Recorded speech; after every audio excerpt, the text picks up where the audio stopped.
অনুপ্রবেশ ঘটছে এবং পশ্চিমবঙ্গে নাকি অনুপ্রবেশ বর্ডার এলাকা থেকে ঘটছে। ফলে সেই প্রশ্নের উত্তরে তিনি বলেছেন যে এই মুহূর্তে দাঁড়িয়ে বর্ডারটা কার হাতে রয়েছে? বর্ডার রয়েছে একেবারে কেন্দ্রীয় সরকারের হাতে, মিনিস্ট্রি অফ হোম অ্যাফেয়ার্সের হাতে। ফলে সে জায়গায় দাঁড়িয়ে বর্ডার থেকে মানুষজন ঢোকে কি করে? তাহলে কি বিএসএফ বা কেন্দ্রীয় সরকার কাজ করছে না? সেই দিকে কিন্তু তৃণমূল কংগ্রেস তোপ দেখেছেন। এবং আমরা এটা আগেও শুনেছি, এই বক্তব্য মুখ্যমন্ত্রী মমতা বন্দ্যোপাধ্যায় বলেছেন, সেই বক্তব্য আমরা আগেও শুনেছি যে তিনি বিএসএফ বা একেবারে কেন্দ্রীয় সরকার অমিত শাহকে টার্গেট করেছে। কিন্তু এই মুহূর্তে দাঁড়িয়ে প্রসঙ্গটা হলো এসআইআর, এবং সেই এসআইআর নিয়ে যদি তৃণমূল কংগ্রেসের অন্দরে বা সূত্র মারফত যে খবর এই মুহূর্তে দাঁড়িয়ে ইতিমধ্যেই শশী পাজা বললেন যে এসআইআরে কি তৃণমূল কংগ্রেস প্রস্তুত? তৃণমূল কংগ্রেসের কি যে ভোট ব্যাংক, সেই ভোট ব্যাংকে কোথাও গিয়ে প্রভাব পড়বে? তৃণমূল কংগ্রেস কি সঠিকভাবে নির্বাচনটা লড়তে পারবে? তারা কি স্বাগত জানাচ্ছে এসআইআরকে? তাদের বক্তব্য হলো, তৃণমূল কংগ্রেসের বক্তব্য হলো এসআইআর কিন্তু এত সহজে এত তাড়াতাড়ি হয় না।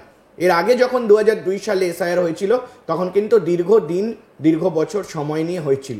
কিন্তু এবারে 3 মাসের মধ্যে এসআইআর করতে হবে এমনটা জানানো হয়েছে ইলেকশন কমিশনের তরফ থেকে।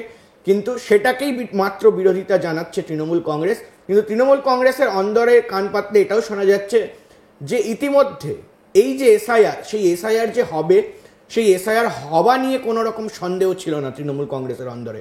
এবং মুখ্যমন্ত্রী মমতা বন্দ্যোপাধ্যায়, তৃণমূল কংগ্রেসের একেবারে সর্বভারতীয় সাধারণ সম্পাদক অভিষেক বন্দ্যোপাধ্যায় সাংসদ, তাদের নেতৃত্বে ইতিমধ্যেই কিন্তু যা দেখা গিয়েছে যে স্পষ্টত তারা এসআইআর নিয়ে অনেকটা বেশি প্রস্তুত।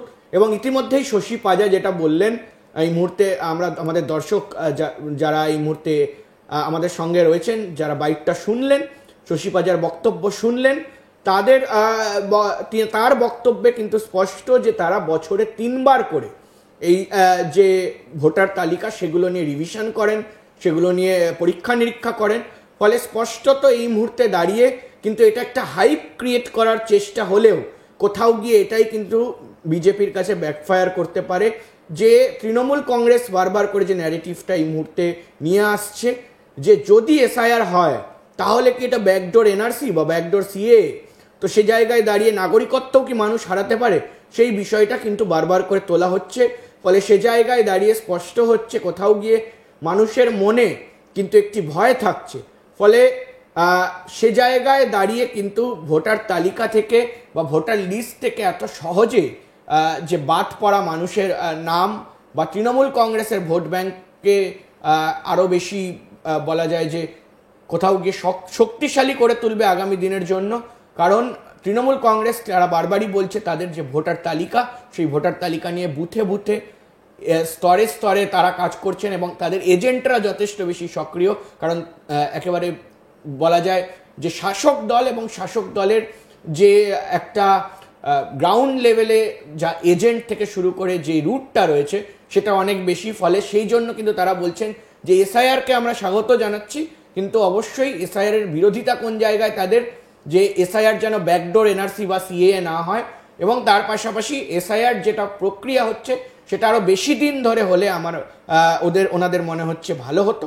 ফলে এই যে পরিসংখ্যান বা এই যে রাজনৈতিক পরিমাপ সেটা কিন্তু এই মুহূর্তে উঠে আসছে। পাশাপাশি অনির্বাণ, আরও একটা বিষয় দেখো, এসআইআর এর কথা যবে থেকে এসেছে তবে থেকে আমরা দেখেছি শাসক দলের অনেক বিধায়ক, নেতা, মন্ত্রী তারা এই ধরনেরও মন্তব্য করেছেন, আগুন জ্বলবে বা অনেক বেশি পরিস্থিতি উত্তপ্ত হবে, এই ধরনের অনেক মন্তব্য শোনা যাচ্ছে শাসক দলের কাছ থেকে। বিরোধীরা যেটা নিয়ে রীতিমতো হাতিয়ার করছে যে শাসক দল কোথাও গিয়ে উস্কানিমূলক বক্তব্য দিচ্ছে, কোথাও গিয়ে গোটা বিষয়টাকে হাতের বাইরে নিয়ে যাওয়ার চেষ্টা হচ্ছে। দেখো, এই মুহূর্তে দাঁড়িয়ে তো রাজনৈতিক হিংসা পশ্চিমবঙ্গে নতুন নয়, আমরা এর আগেও নির্বাচনে দেখেছি এবং নির্বাচন এলে এই ধরনের হিংসা কিন্তু প্রচুর দেখা যায়। ফলে সে জায়গায় দাঁড়িয়ে উত্তপ্ত পরিবেশের সৃষ্টি দুই দলের তরফ থেকেই করা হয়। মূলত এই মুহূর্তে দাঁড়িয়ে এটা একটা অভিযোগ যে বিভিন্ন আমরা একেবারে জেলায় জেলায় দেখেছি যে কোথাও গিয়ে নেতা যারা রয়েছেন তৃণমূল কংগ্রেসের তারা হুমকি দিয়েছেন, তারা এমনটা বলেছেন যে কোনো নেতার কোনো মানুষের যদি ভোটাধিকার কেড়ে নেওয়া হয় বা ভোটার তালিকা থেকে নাম চলে যায় তাহলে আগুন জ্বলবে। অর্থাৎ তারা কিন্তু বিভিন্ন জায়গায় এই নিয়ে আন্দোলন করেছেন, মুখ খুলেছেন, এবং এই এসআইআর নিয়ে কিন্তু বড় একটি মুভমেন্ট হতে চলেছে তৃণমূল কংগ্রেসের তরফে। শহর কলকাতায় সেটা মিছিল মিটিং দ্বারা হবে। অভিষেক বন্দ্যোপাধ্যায়, মমতা বন্দ্যোপাধ্যায় তারা প্রেজেন্ট থাকবেন। ফলে ইতিমধ্যে কিন্তু সুর চড়াতে শুরু করেছে যে যেই জায়গায় বারবার করে তৃণমূল কংগ্রেস একটা জিনিস মাথায় রাখতে হবে, যে তারা বলছে যে এই এসআইআরটা কোথাও গিয়ে ব্যাকডোর এনআরসি বা সিএ, এই যে ভোটার তালিকা থেকে নাম চলে যাবে, তারপরে কিন্তু নাগরিকত্ব আর দেওয়া হবে না মানুষকে, এমন যে অভিযোগ, এমন যে এই মুহূর্তে দাঁড়িয়ে দাবি, সেই দাবি কিন্তু তৃণমূল কংগ্রেসের তরফ থেকে স্পষ্ট তোলা হচ্ছে। ফলে সে জায়গায় দাঁড়িয়ে কিন্তু রাজনৈতিক মহলে এই মুহূর্তে উত্তাপ যথেষ্ট পরিমাণে রয়েছে। ভোট এখনো পর্যন্ত বলা যায় যে 5 থেকে 6 মাস বাকি, তার আগে ভোট ঘোষণা হয়ে যাবে, এবং তারই আগে কিন্তু রাজনৈতিক আঙিনায় যে রাজনীতির খেলা, সেই খেলা কিন্তু শুরু হয়ে গেছে। একেবারে অনিমেষ, তার পাশাপাশি দেখো, যদি এসআইআর হয়, যেটা বলা হচ্ছে যে এসআইআর কেন দীর্ঘ সময় ধরে হচ্ছে না, যেটা শাসক দলের বক্তব্য, কিন্তু এই মুহূর্তে দাঁড়িয়ে নির্বাচন কমিশন তারা প্রস্তুত যে এসআইআরটা হবে এই 3 মাসের মধ্যেই হবে। ইতিমধ্যে দিল্লিতেও ক্লোজ ডোর একটা বৈঠক হয়েছে, আমরা জানি। এসআইআর এই ক্ষেত্রে প্ল্যান বি কি শাসক দলের তরফ থেকে কোন রকম রেডি করা হয়েছে? দেখো, শাসক দলের কোনো প্ল্যান বি নেই, আমি তো বললাম, এবং শশী পাজার বক্তব্যে সেটা স্পষ্ট যে তোমাকে এখানে একটু থামাবো। শশী পাজা কি বলেছেন সেটা আরো একবার শুনবো।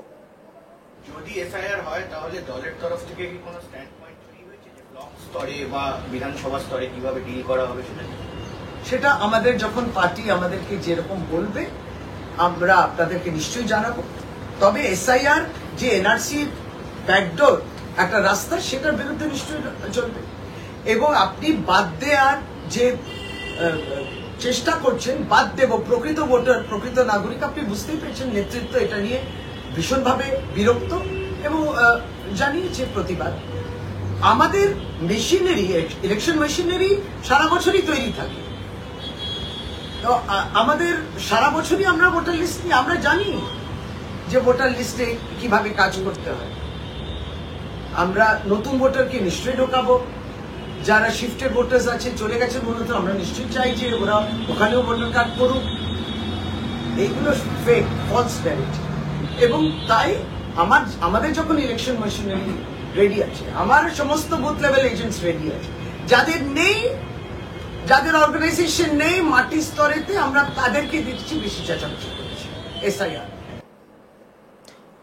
তুমি যেমনটা বলছিলে, একেবারে এটাই বলছিলাম যে শশী পাজা যেটা বললেন যে এখানে কোথাও গিয়ে প্ল্যান বি বলে কিছু নেই। ইতিমধ্যে তৃণমূল কংগ্রেস দীর্ঘদিন ধরে রেডি রয়েছে, এবং মুখ্যমন্ত্রী মমতা বন্দ্যোপাধ্যায় কোথাও গিয়ে জানতেন যে এসআইআর হবে, এবং সেটা বিহারে একেবারে যে প্রক্রিয়া শুরু হয়েছে, এবং বিহারের প্রক্রিয়া শুরু হওয়ার আগেও কিন্তু আমার মনে হয় তৃণমূল কংগ্রেস, এবং যেহেতু এই মুহূর্তে দাঁড়িয়ে সর্বভারতীয় স্তরে রাজনীতি করছে তৃণমূল কংগ্রেস, ফলে সেই জায়গায় দাঁড়িয়ে স্পষ্ট ছিল যে এসআইআর কোথাও গিয়ে হচ্ছে বা হবে।